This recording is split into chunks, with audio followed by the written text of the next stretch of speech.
Yo, yo, yo! So, kumusta na kayo?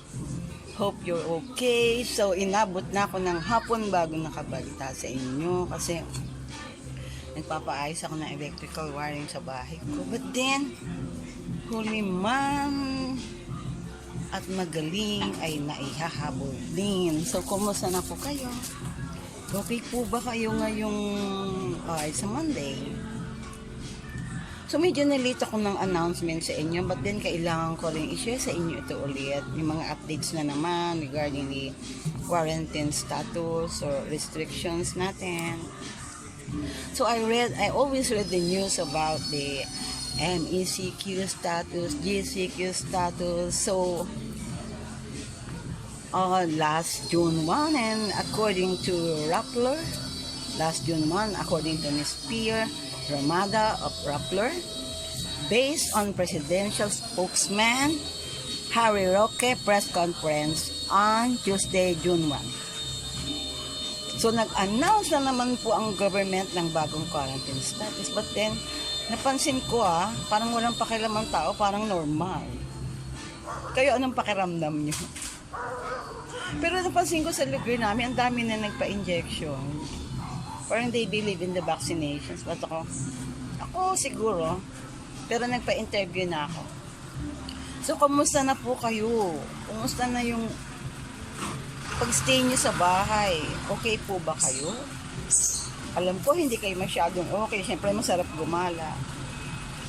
But then, I would like to announce to you, welcome to Diwata Garcia's YouTube channel. What's up? What's up? Anong latest? Bali-balita ni Diwata Garcia YouTube channel. So, last June 1, presidential spokesman Harry Roque press con on June 1 announced that from NCR plus bubble to GCQ with heightened restrictions. On Monday, May 31, the government introduced another term, GCQ with restrictions in Metro Manila, in NCR. Ano po included dito? NCR Plus, which included Metro Manila, Bulacan, Cavite, Rizal, Laguna, until June 15. So, halos 15 days lang. Maikli ngayon ang pag-change ng ating status sa quarantine.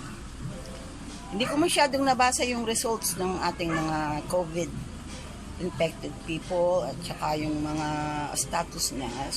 Siguro sa susunod ko pang pagbabalita. Which means na-place naman tayo ang Metro Manila, Bulacan, Cavite, Rizal, and Laguna until June 15. We're on GCQ with heightened restrictions. Ano po ang ibig sabihin nito? So, pag under tayo ng GCQ with heightened restrictions, only non-contact sports are allowed. So, yung mga sports na hindi kayo naghahawakan. Ano ba yung non-contact sports? Ang palagay ko yung between two people lang. Table tennis, di ba? Malayo yun. Inom tayong kape. Ano pa? Table tennis. Ano ba yung non-contact? Badminton. Ano ba yung iba? Marami siya. And then, kasama rin sa GCQ with heightened restrictions is only non-contact sports are allowed. Indoor sports, gym are not yet allowed. So, yung sa gym hindi pwede dahil halos magkakadikit kayo rin, di ba? Magkakatabi halos sa upuan yun. So, sana payagan na nila, lagyan lang ng konting distance like yun. 2 meters distance, ganun. Para makapag-start ng mag-exercise yung tao, right?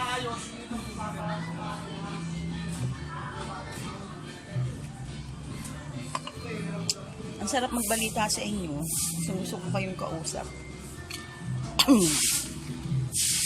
So, only non-contact sports are allowed. Indoor sports, gym, are not allowed. Indoor tourist attractions, hindi pa rin allowed. Ano ba yung mga indoor tourist attractions? I think siguro yung mga museums. Yung mga exhibitions. Venues for meetings and conferences, only up to 30% capacity are allowed. Establishments with safety seal can add up to 30%. So, pwede siyang maging 40% as long as meron silang safety seal. Personal care services like salons, parlors, beauty clinics are permitted for only up to 40% capacity. But, only services where mask is kailangan laging suot ang mask at all times. And establishments again with safety seal can add at least 30%. So,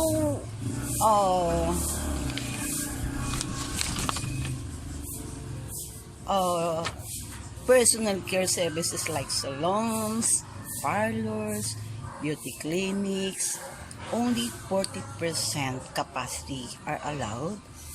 But only services where mask is kept at all times. So, ibig sabihin, habang nandun ka sa mga parlors na yan, salon, laging suot ang mask at hindi mo siya aalisin. Parlors, beauty clinics, and outdoor activities, only up to 30% are allowed. Staycation. Ito yung mga nagpupunta ka lang sa, halimbawa sa Makati, nasa Taguig ako. Punta ako sa hotel nearest me. Imbis na lalayo pa ako, andun na ako mag-i-stay para lang ma-relax. That is staycation.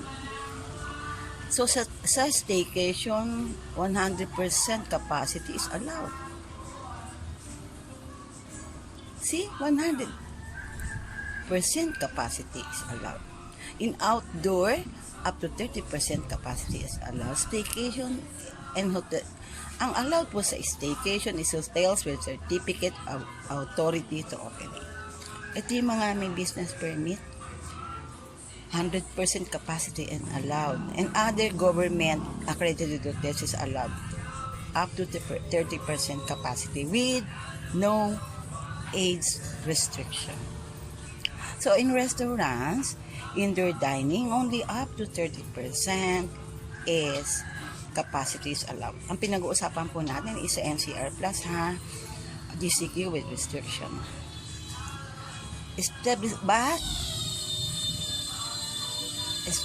Establishments with safety seal can up to 10%. Paano kaya nakakuha ng safety seal na siya? Outdoor dining is allowed up to 50%. So medyo maluwag na siya. Dati 30%. And religious activities, weddings, wake, baptisms, allowed na up to 30%. But government can also decide to expand it up to 50%. So, ibig sabihin, allow po ang 30%, pero yung bawat government or local government can decide whether kung gusto niya expand ang capacity up to 50%. Interzonal travel or travel between areas under different status, areas under quarantine status, interzonal travel. Halimbawa ako nagpunta sa Metro Manila, pumunta ako sa Zambales or iba ang restrictions doon, right? Classifications allowed but subject to restrictions of destinations. So permitted siya, yung interzonal travel, regardless of with different quarantine classification, but it is also subject to restrictions ng bawat areas concerned. Right? And point-to-point travel are allowed with no age restrictions. Ibig sabihin, pwede na mag-travel kasama ang bata, ang senior citizen like me. But, bago kayo mag-travel, you must be tested before you travel. So, dadaan ka rin talaga sa COVID testing. Ano kaya yun? Paano ika-quarantine ka din? So, if tested ka na negative, you can go, but pag positive ka, quarantine ka siguro. So, andito naman tayo. Tapos na tayo sa NCR Plus with GCQ with restrictions. Right? So, punta tayo sa General Community Quarantine. Ano-ano po yung 13 areas under GCQ? Baguio, Kalinga, Abra, Mountain Province, Isabela, Nueva Vizcaya, Quirino, Batangas, Quezon, Ilican, Davao del City, Lanao del Sur, and Cotabato City. So, ano ba ang under GCQ? So, pag under ka ng GCQ, ano ba ang restrictions mo? So, in GCQ areas, only parang mas maluwag yung GCQ. If you're under GCQ status, General Community Quarantine status, indoor tourist attractions are allowed.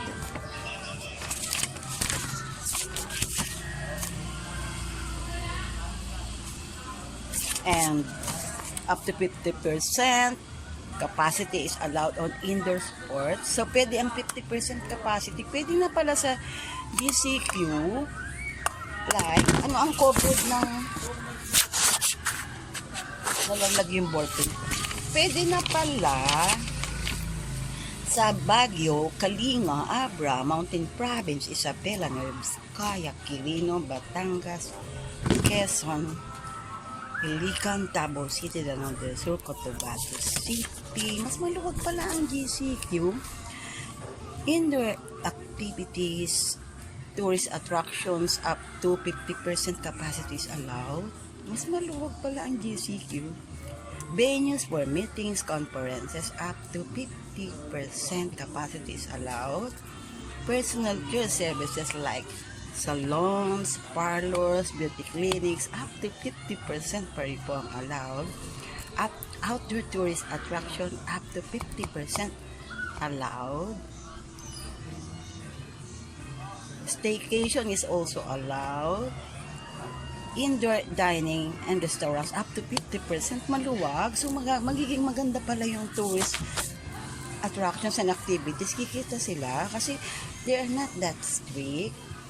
So ibig sabihin, makikipag-start na sila ng business nila and siguro magpo-progress na sila continuously kung ganun. Sabihin maganda siguro yung results ng kanilang siguro konti nilang infected ng COVID sa kanila. Kaya GCQ na sila. And venues for meetings and conferences up to 50% capacity allowed. Personal care services like salons, parlors, beauty clinics up to 50% capacity allowed. Outdoor tourist attractions up to 50% pa rin ang allowed. Staycation is allowed. Indoor dining in restaurants up to 50% capacity allowed. Outdoor dining and rest are allowed. Religious activities, weddings, baptism, wakes up to 30% allowed. So, dito sa activities na religious, weddings, wakes, up to 30% lang allowed. Hindi siya 50%. Interzonal travel or between areas under different quarantine restrictions allowed. So, pwede na mag-travel. But only it's up to the restrictions of destination. So, pag napunta ka sa ibang lugar, may sarili na silang restrictions lang that we should follow. Right? So, ito na yung under DCQ. Punta naman tayo sa areas under MDCQ. Ano-ano po ba ito? Santiago City, Cagayan, Apayao, Benguet, Ifugao, Puerto Princesa, Iloilo, Cagayan de Oro, Zamboanga City, del Sur, Zamboanga del Sur, Zamboanga del Norte, Butuan City, Agusan del Sur. So sila yung under MECQ. Yung under sila ng MECQ. So pag under ka ng MECQ, ano-ano po ba ang restrictions? Kompleto ako ngayon. Indoor, outdoor sports or indoor exercises like jogging, biking, allowed near place of residence. So, pwede ka lang magkaroon ng outdoor sports and indoor exercises basta't malapit ka sa bahay mo, hindi ka masyadong lagay. Indoor sports, gyms are not allowed. Maigpit sa MECQ. Hindi pwedeng indoor gyms. Unlike dun sa NCR niya, yung mga indoor activities are allowed. Are not allowed to in NCR. So, pareho sila. But, exercises like jogging, biking are allowed. But, kailangan malapit sa bahay mo. Indoor sports gyms are not allowed. Yung kagaya ng sinabi ko kayo na bawal yung nasa gym kayo. Indoor tourist attractions hindi rin allowed. Like yung sa museums, exhibitions, hindi pa rin siya allowed. Venues for, ang higpit pala sa MECQ, venues for meetings, conferences, hindi pa rin siya allowed. Personal care services like salons, parlors, beauty clinics, hindi siya allowed. So, outdoor tourist attractions, hindi siya allowed. Staycation, hindi rin allowed. Unlike dun sa kabila, sa GCQ areas, 50% ang allowed. Staycations are not allowed. Venues for meeting conferences.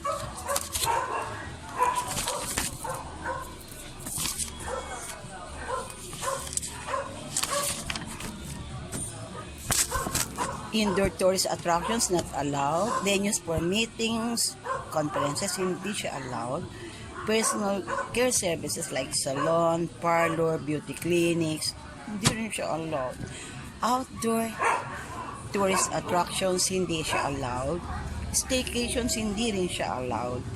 Indoor dining in resto, hindi rin siya allowed. Gosh, paano pag gusto kong kumain sa Jollibee? Kasi outdoor dining, hindi rin siya allowed. Oh my God. So, hindi rin mapapractice yung social distance.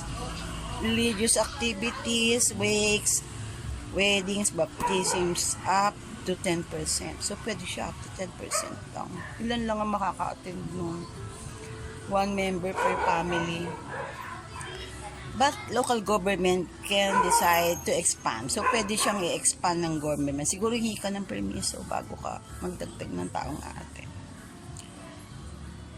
So, expand up to 30% for necrological services, wakes, interments, funerals, but only to immediate family members lang ang pwedeng umaten. Yung mga kapatid lang, anak, immediate family lang, apo, pamangkin, sana kasama yung mga pamangkin, in-laws. Inter-zonal travel or travel between areas under these different restrictions with regards to different quarantine classifications, hindi rin allowed. So, napakahigpit pala ng MCQ, hindi siya allowed. So, I hope nalaman niyo po kung ano yung differences ng GCQ with restrictions, GCQ and MECQ, and I hope may na-share po ako sa inyo, hindi po ako na-late ng pagbabalita. So, starting May 31 up to June 15, under GCQ with restrictions and NCR Plus, yung ibang lugar na nabanggit ko, like Baguio, Kalinga, Abra, Mountain Province, Isabela, Nueva Vizcaya, Quirino, Batangas, Quezon, Ilican, Davao City, Lanao del Sur, and Cotabato City is under GCQ. Ang under MECQ is 14 areas, Santiago City, Cagayan, Apayao, Benguet, Ifugao, Puerto Princesa, Iloilo, Cagayan de Oro, Zamboanga City, Zamboanga del Sur, Zamboanga del Norte, Butuan City, Agusan del Sur. Ay, salamat naman, hindi ako nabubulol. Alam niyo po, dati bulol ako. So, I hope may na-share ko ako sa inyo mga information tonight. Magdidilim na. So, ano po, mag-subscribe naman kayo and watch my videos. Napakarami ko po gusto i-share sa inyo. Let's be friends on my YouTube channel. Ako po si Daisy Diwata Garcia. Maraming salamat sa aking subscribers. Good evening to you. Today is June 1. Maraming salamat po sa inyo. Thank you for watching and I love you. You know I can't smile without you. Can't smile without you. I can't laugh, I can't sing. Finding it hard to do anything. I love you. Good night.